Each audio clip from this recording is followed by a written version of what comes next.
নদিয়ার করিমপুরের বিধায়ক উচ্চ মাধ্যমিক পরীক্ষার্থীদের শুভেচ্ছা বার্তা দিলেন নদিয়া জেলার করিমপুর ৭৭ নম্বর বিধানসভার বিধায়ক বিমলেন্দু সিংহ রায়।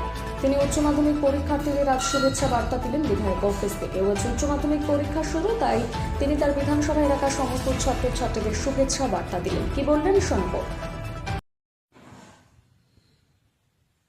আজ উচ্চ মাধ্যমিক পরীক্ষা শুরু হচ্ছে।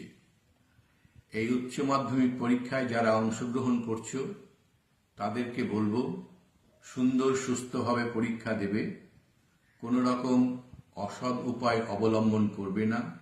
মনে রাখবে এই পরীক্ষাটা কিন্তু তোমাকে ভবিষ্যতে একটা নির্দিষ্ট স্তরে একটা নির্দিষ্ট পথে পৌঁছে দিতে পারে। তাই কোনো রকম অন্য কোনো চিন্তা না করে পরীক্ষাটা সুন্দর এবং সুস্থভাবে দাও এবং আগামী দিনে যাতে তুমি বা তোমরা একটা নির্দিষ্ট স্তরে পৌঁছাতে পারো।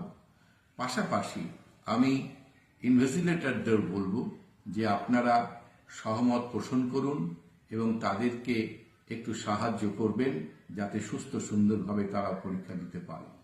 ভালো থাকবে।